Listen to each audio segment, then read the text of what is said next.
Hello, this is Sean. In this video, let us talk about how to uncover the needs and desires of the prospect.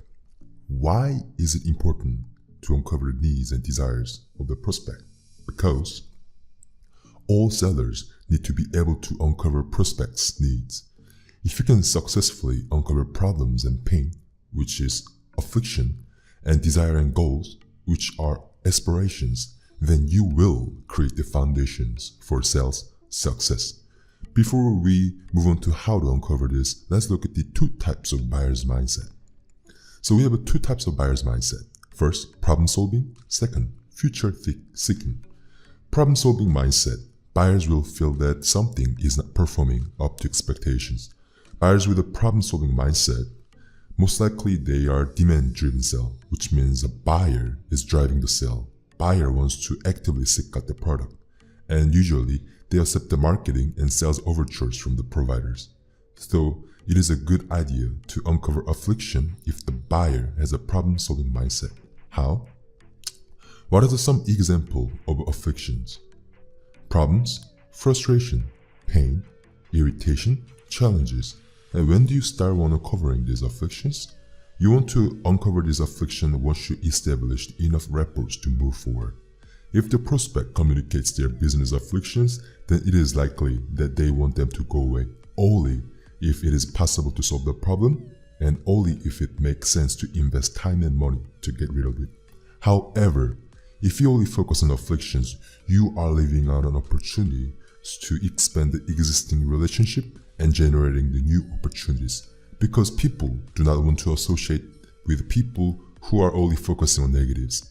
People also want to interact with the people with the positive vibes and help them to focus on the positive side of things if it works out well. So next will be future seeking mindset. Buyers with this type of mindsets are looking to make company better or somehow improve their current circumstance. They are passionate and excited about innovation, growth, success, and new possibilities. So it is a good idea to uncover aspiration if the buyer has a future-seeking mindset. So what are some questions to ask to uncover aspiration? For example, so what's going on in your company lately? What do you want to get done in the next year or so? What are your stretch goals for this business? What do you think you need to get these things done? What difference will it make if you achieve this result? What don't you know yet that you need to find out? You know that they need your service when they say, we need to cut costs and improve operational efficiency. How can we increase response time to changing market conditions? We have to cut down on product defects. I have to make sure that I'm complying with the new governmental regulation. We have to find new business opportunities. We need to get more return from our technological infrastructures. Then, these are something that you need to keep in mind when you're interacting with the buyers. Then let's move on to how to ask right types of questions.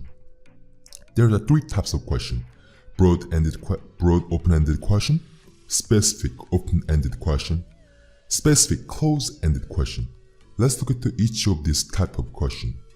Broad open-ended question is to get people to open up and start talking. For example, what's going on in your world these days? Can you give me some background on what's happening in your business? Thinking about sales funnel for your business, where do you see the areas of opportunity for improvement? So depending on the answers your prospects provide, you will have the clear direction over what to focus on in terms of uncovering their affliction or aspirations. So after you ask this type of broad open-ended question, you want to ask specific open-ended question.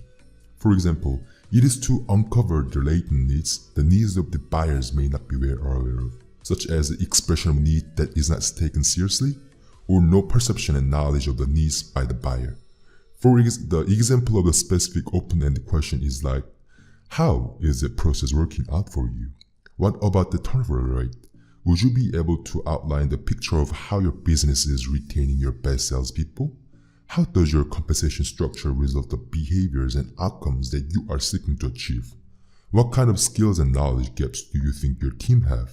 Where are they falling short in prospecting? So basically, you are framing these questions to get them to talk about the problems they are encountering. And after you ask these specific open-ended questions, you want to move on to specific close-ended questions. This type of question is to uncover needs that prospect may not yet perceive as a problem, but when asked, sometimes will consider. Examples of these questions include something like, do you feel like you are hiring the best people fairly consistently? You're getting the pool of candidates you want when you're looking to hire, and you are getting the fast enough? You don't feel like you waste a lot of time shifting through order ranks to get to the highest potential candidates? When you make offers, do the best candidate accept them as often as you'd hope? You're asking those questions to get them to realize how serious the problem they are experiencing. Basically, it is the same thing as implication questions from the spin selling method. 5 whys. In order to be a master salesperson, you have to be a change agent who can bring effective and long-lasting solution by discovering the root cause of their need. So what is 5 whys then? It is a root cause analysis technique that moves business leaders past putting band-aids on the symptoms of the problem and instead helps them address the underlying root cause that's permanently solving the problem and creating a new reality. 5 whys will help you to work with a prospect to uncover the root cause of what is driving their need and craft the most compelling, powerful, and lasting solutions. And also there are some benefits of asking why. That includes creating the stronger relationship, creating a stronger foundation of trust, are problem solvers and change agent, and keep the competition closed out, and keep selling to the client. Example of 5 whys are following. First example will be buyer contacting a seller because of the issues they were experiencing in the company's production line. Seller would say, why did the production line stop? Buyer would say, because we blew a fuse. The seller then would say, why do we blow a fuse? Then the buyer would say, because the bearings overheated. Seller then asks, why did bearings overheat? Buyer would respond, because there's insufficient lubrication on them. Seller then asks, why is there insufficient lubrication on the bearing? Buyer would respond, because nobody oiled them. Seller then asks, why did nobody oil them? Buyer would respond that because we don't have a preventative maintenance schedule. The seller finally asks, why don't we have a preventive maintenance schedule? Then buyer couldn't answer because that would be the root cause of their issues. Another example would be a buyer needing more of training for their salespeople because their closing ratios are too low compared to the marketing costs. So there's 3 types of questions that seller will ask: broad open-ended, specific open-ended, and specific close-ended. Let's look at each of these examples. Seller would ask, why are you having so low closing ratio from your sales rep? Buyer would respond, because their response times are slow. Seller then would ask, why are response times slow? Then a buyer would respond, because they seem always backed up no matter what we do. The seller then asks, why is sales rep always backed up?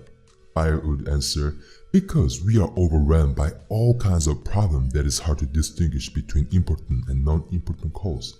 Then seller will move on to specific open-ended questions that start with, why can't you differentiate between important calls and not so important calls?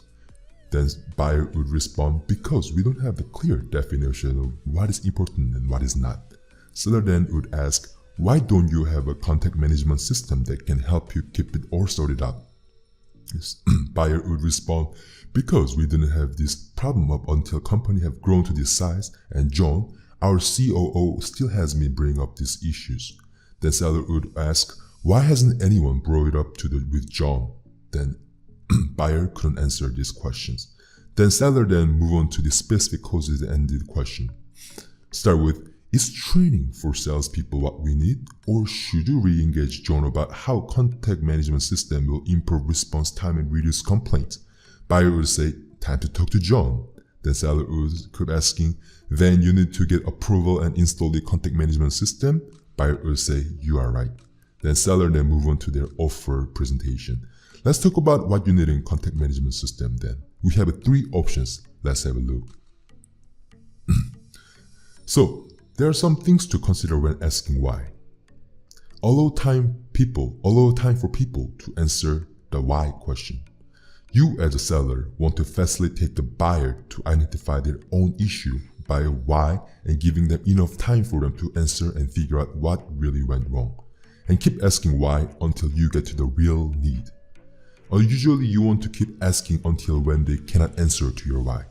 Determine which whys to ask. For example, why did it happen? Why is that? Why do you think that is happening? Why do you want to do this? Why did you choose this path versus that one? Why aren't things moving along? Is that true? Why? And talk to the right players. Only talk to the decision makers. You do not want to be wasting time on those who will make decisions after you put your efforts of asking why. Lastly, get agreement on the desired new reality.